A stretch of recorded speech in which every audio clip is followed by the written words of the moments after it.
In a significant move, Pakistan has announced the formation of a new Army Rocket Force Command.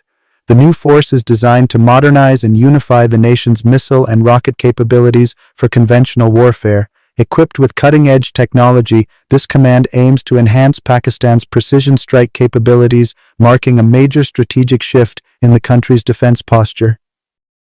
The Special Communications Organization has launched a groundbreaking initiative in Gilgit. New freelancing labs are creating job opportunities for people with special needs. The hubs are equipped with laptops, assistive devices, and even physiotherapy machines, aiming to foster economic inclusion and skill enhancement. This effort is helping marginalized groups in remote regions participate in the global digital economy. The U.S. Air Force and Navy are seeking nearly $1 billion to begin production of the highly classified AIM-260 missile. Developed by Lockheed Martin, this long-range air-to-air missile is set to replace the AIM-120 and give the U.S. a crucial edge over competing air forces. Its development was accelerated in response to the growing threat from advanced air-to-air weapons used by potential adversaries. Pakistan's coastal cities are at increasing risk from rising sea levels, but the Pakistan Army is taking the lead on a major protection project. The initiative aims to build extensive coastal barriers to defend vulnerable areas like Karachi and Gwadar. This project is a critical effort to mitigate the effects of climate change and safeguard both the population and vital infrastructure along the coast. To all our viewers who haven't subscribed yet, a lot of you are watching our videos but haven't hit that subscribe button. If you find our content valuable, please consider subscribing. It's free and it helps us grow. The United States is accelerating development of the AIM-260 Joint Advanced Tactical Missile, a next-generation beyond-visual-range weapon designed to counter China's PL-15, which Pakistan has already integrated on its JF-17 Block 3 and J-10C fighters. The PL-15, with an estimated range of over 200 kilometers, gave Pakistan a decisive edge in long-range aerial combat.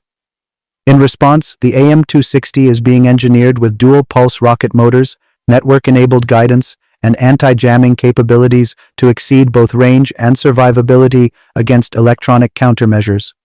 Pentagon officials admit the urgency stems from Pakistan's operational deployment of PL-15, which shifted regional air superiority equations and reduced U.S. F-35 and F-22 dominance in contested skies.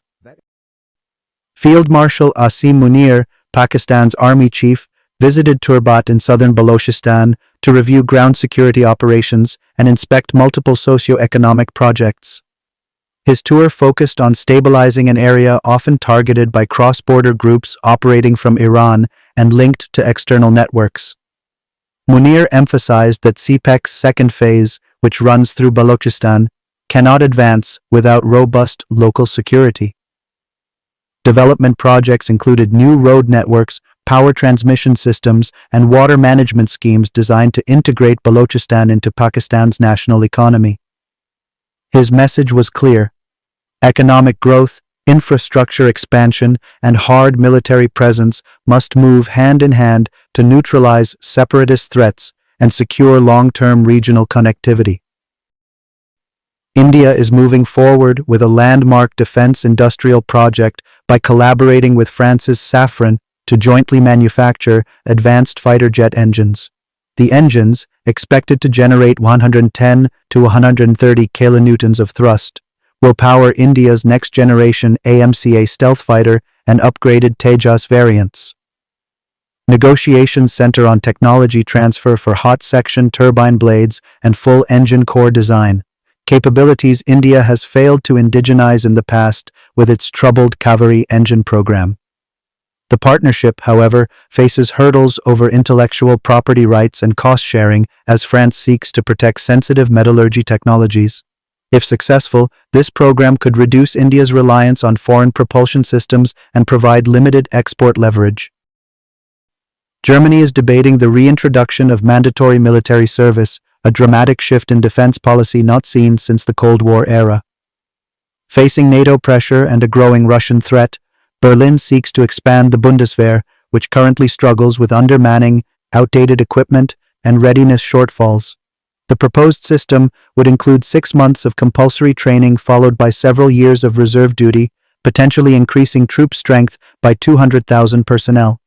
Analysts argue that reinstating conscription would enhance Germany's ability to contribute forces to NATO's rapid response units, strengthen homeland defense, and build a more resilient manpower base in case of extended European conflict scenarios. Iran and the European powers are resuming high-stakes nuclear negotiations, with discussions centered on uranium enrichment levels and sanctions relief. Tehran is operating advanced IR-6 centrifuges at Fordow and Natanz, pushing enrichment beyond 60%, dangerously close to weapons-grade material. Western diplomats aim to freeze enrichment below that threshold while demanding limits on Iran's ballistic missile program, which recently showcased new solid-fuel systems with ranges exceeding 2,000 kilometers. Iran, meanwhile, seeks oil export guarantees and relief on banking restrictions. The fragile talks represent one of the last opportunities to prevent a nuclear escalation in the Middle East, where Israel and Gulf states are watching developments closely. Both China and India are intensifying deployments along the Myanmar frontier as the country plunges deeper into civil war. Beijing has expanded surveillance drone patrols, built new forward bases, and strengthened road links from Yunnan province into Myanmar's north, securing its belt and road access to the Bay of Bengal. India, in turn, has reinforced Assam Rifles units in Nagaland and Manipur, installing radar and counterinsurgency systems to prevent cross-border arms smuggling and refugee infiltration. The unstable border is turning into a quiet arena of competition, where China seeks economic dominance and India prioritizes military containment, making Myanmar's crisis a new pressure point in the Asian security landscape. That's all for today from Pakistangeo Defense. Hit subscribe and drop your opinion.